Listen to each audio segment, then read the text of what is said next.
Hey everybody, welcome back to Foos Files, the podcast for fans of the Foo Fighters.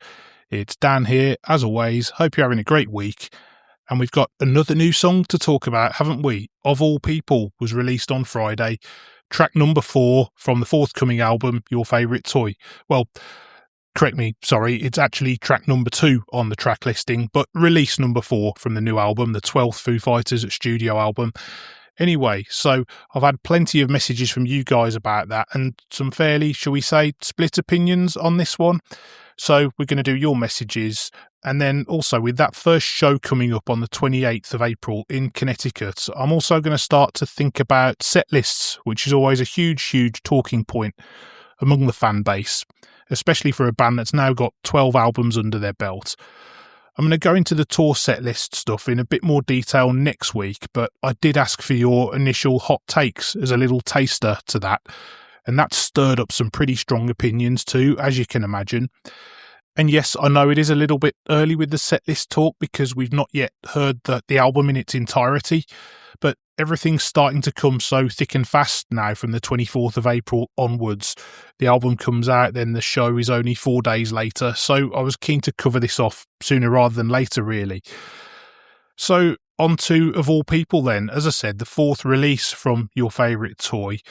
So, what do we think of it? Well, from my point of view, musically, it's a thrasher, isn't it? It's short, abrasive, it strips away a lot of the kind of polish of your more stadium-sized Foo Fighters songs, if you like. It's quite a chaotic tune, musically and lyrically. It's pretty mean around the edges, yet the chorus, the You Live Happily Ever After bit, that's got such a strong melody, however brief it is.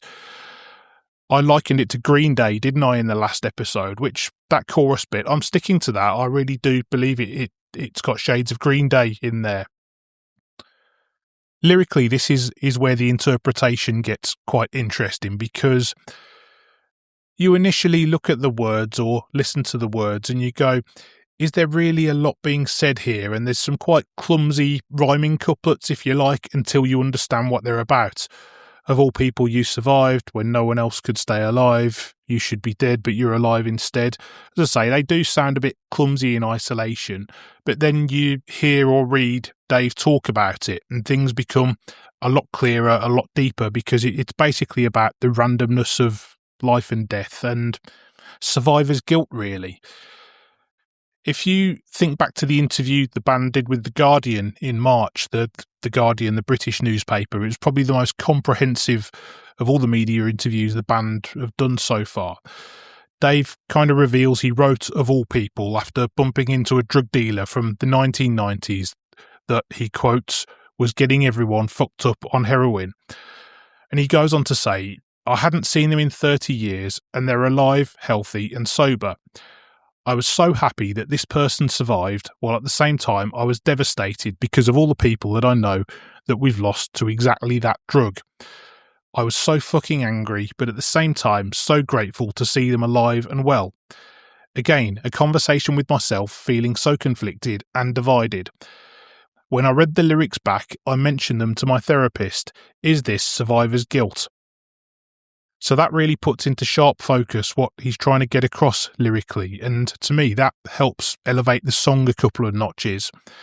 I think at the moment I'd probably say it's still marginally my least favourite out of the 4 new ones so far. That's not to say I don't like it, but I think it's going to be interesting how this one works in a stadium setting rather than a smaller venue, which is basically where it's been played a couple of times so far.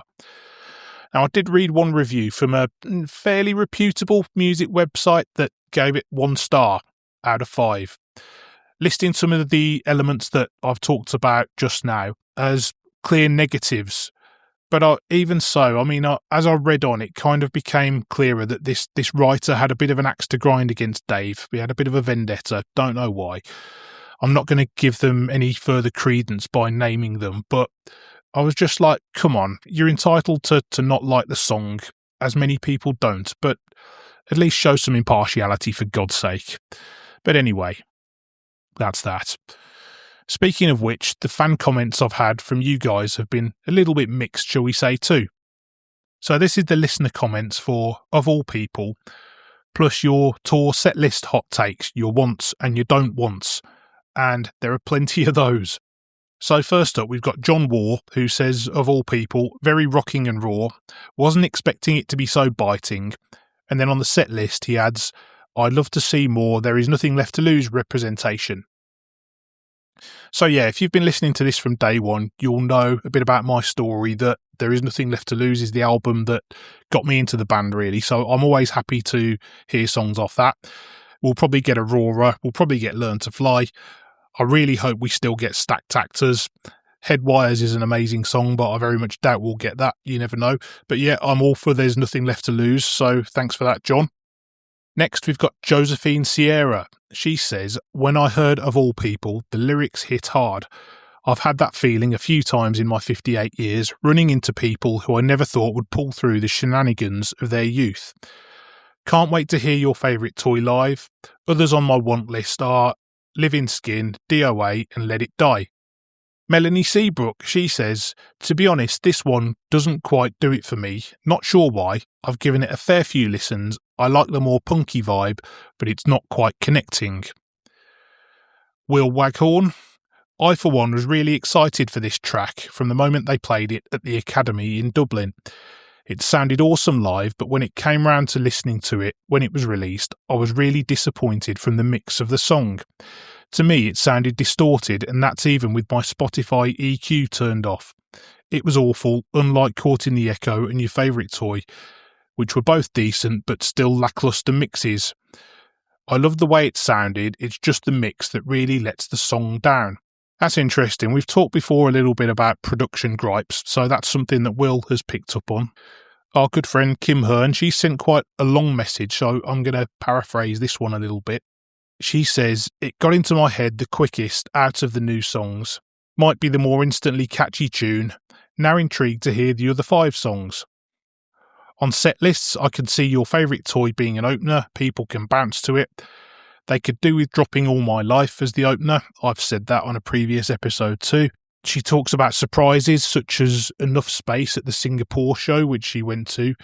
That was a real surprise for a gig like that. I hope they keep Stacked Actors, and I know some don't like it, but I love Shame Shame. The intro is so good. And she says she'd also love them to dust off DOA and Let It Die. So that's 2 votes for Let It Die, and I know Kim got that on her very first gig, which she's a very, very lucky person to have heard that. She also said about keeping the acoustic section of the set with But Honestly and Summer's End being included. Cheryl Gant, she just wants to hear Asking for a Friend, she says in block caps. And we've said before that it's a bit of a mystery that they've only played that the once, which was at one of those Mexico dates. So surely they're going to bring it out again on this tour. Cheryl Feynman, another long-time listener, how hot of a take do you want? And her asks are, if ever, normal, stranger things have happened, Iron Rooster, and I Am a River. A girl can dream, come on Bridgeport, let's get one. Yeah, asking for quite a bit there. If you get at least one of those, I think you'll have done very, very well. Next up, it's Kristen Morris. I need to hear Enough Space and Hey Johnny Park before I die. I'd love it if they cut Learn to Fly and Big Me. And then she says in brackets, don't come for me. She adds, I love Of All People. Caught in the Echo is a bit meh. It sounds like Congregation, which I also felt was a bit meh. I love Asking for a Friend, and I think I like Your Favourite Toy way more live. Let It Die would be a great addition. I could go on all day. So a lot of votes for Let It Die so far. And then finally on the set list piece, we've just got a few more quick fire messages from Instagram. So Lisa Kirkland puts in Waiting on a War. That's interesting. That's one that I really wouldn't want to hear, to be honest with you. I haven't got too many songs that I'd be like, nah, but yeah, that'd be my go to the bar song probably. Oisin says more self-titled, as in the debut album. That'll be interesting because they've been doing stuff like Exhausted, which again, I hope that gets a stay of execution because, I mean, it feels like it's been in the set forever now. They've been playing it again, or they've been revisiting it since September. Some of us haven't been present to hear it, so I really want to hear Exhausted at Liverpool in June. Derek Dowd says, nothing off Concrete and Gold or Medicine at Midnight. Nick Fletcher Harrison says, no Skin and Bones.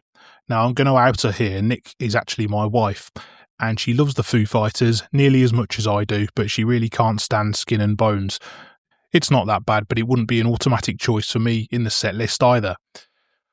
Charlie Williams. Now, this is a really interesting one because Charlie says, do Breakout, Generator and Wheels. Now, I actually quite like Wheels. I think it's a really good track, but I was always under the impression that it wasn't a popular choice. There wasn't a lot of love for it among the Foo community. But Charlie would like to hear it anyway, and yeah, I've got no problem with that. As I say, I quite like Wheels. I just thought it was a relatively unpopular one, generally speaking, but maybe I've got that wrong. Do pull me up on that if I've completely misread the sort of public opinion, so to speak, of Wheels. Colin Cassell says, stick to the first 2 or 3 albums, and he's put a wink at the end. We've got Bex, who says, I've not seen Alone and Easy Target live since 2007, so it'd be rad if they brought that back. Yep, that's one I'd absolutely love to hear too. We've got a couple of calls for the much coveted A320, which we've talked about a lot lately for obvious reasons. Alex Ledbetter says, do A320, and then Matt Dominici adds, A320, 100%, absolutely positively, no substitutions, no shit, must be in the set. So there you go, that's pretty categoric. A320 must be in the set. We know they've rehearsed it, they've played it, it's ready to go, so come on boys. And lastly, Jack O'Boyd says, it would be nice to see the set changed up a bit from night to night. I don't want Run, White Limo and The Sky is the Neighbourhood. Oh, and I don't want La-Di-Da. So there you have it. If you're listening, guys, we've got quite a lot of requests there for you. You've got about 13 days and counting to refine the set list. Get learning. We've got a nice list of B-sides, EP tracks and album tracks that you've probably forgotten about.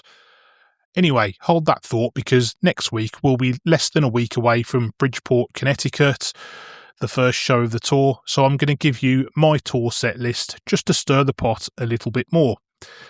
So that's it for this week's short and sweet episode. As always, thanks for listening to Foos Files. Don't forget to hit the follow or subscribe button now on your favourite podcast app to ensure you never miss an episode. Take care, and I'll see you next time.